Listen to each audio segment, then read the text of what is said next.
ಗಬ್ಬರ್ ಸಿಂಗ್ ಎಂದಾಕ್ಷಣ ನೆನಪಾಗೋದು ಶೋಲೆ ಚಿತ್ರದ ಆ ಒಂದು ವಿಲನ್ ಕ್ಯಾರೆಕ್ಟರ್. ಆದ್ರೆ ಇದೀಗ ಗಬ್ಬರ್ ಸಿಂಗ್ ಫುಲ್ ಡಿಫರೆಂಟ್ ಆಗಿದ್ದಾನೆ. ತೆಲುಗಿನ ಈ ಗಬ್ಬರ್ ಸಿಂಗ್ಗೆ ಜನ ಫುಲ್ ಫಿದಾ ಆಗಿ ಹೋಗಿದ್ದಾರೆ. ಎಲ್ಲೆಲ್ಲೂ ಅಬ್ಬರದ ಸದ್ದು ಮಾಡ್ತಾ ಇರೋ ಗಬ್ಬರ್ಗೆ ಇದೀಗ ಸೂಪರ್ ಸ್ಟಾರ್ ರಜನಿಕಾಂತ್ ಕೂಡ ಫ್ಯಾನ್ ಆಗ್ಬಿಟ್ಟಿದ್ದಾರೆ. ಚಿತ್ರವನ್ನ ಕುಟುಂಬ ಸಮೇತರಾಗಿ ಚೆನ್ನೈ ಥಿಯೇಟರ್ನಲ್ಲಿ ನೋಡಿ ಎಂಜಾಯ್ ಮಾಡಿದ್ದಾರೆ. ಅಲ್ಲದೆ ಚಿತ್ರದ ಒಂದು ಸನ್ನಿವೇಶವನ್ನ ನೋಡಿ ಫುಲ್ ಖುಷಿಯಾಗಿ ಒನ್ಸ್ ಮೋರ್ ಅಂತ ರಜನಿ ಥಿಯೇಟರ್ನಲ್ಲೇ ಕೂಗಾಡಿದ್ರಂತೆ. ಹೀಗಾಗಿ ಆ ಸೀನನ್ನ ಥಿಯೇಟರ್ನಲ್ಲಿ ರಿಪೀಟ್ ಮಾಡಿ ತೋರಿಸಲಾಯಿತು.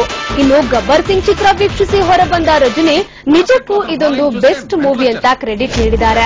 ಎಲ್ಲೆಡೆ ಭಾರಿ ಸದ್ದು ಮಾಡ್ತಾ ಇರೋ ಗಬ್ಬರ್ ಸಿಂಗ್ ಘರ್ಜನೆಗೆ ಬಾಕ್ಸ್ ಆಫೀಸ್ ಕೂಡ ಚಿಂದಿ ಚಿತ್ರಣ ಆಗ್ತಾ ಇದೆ.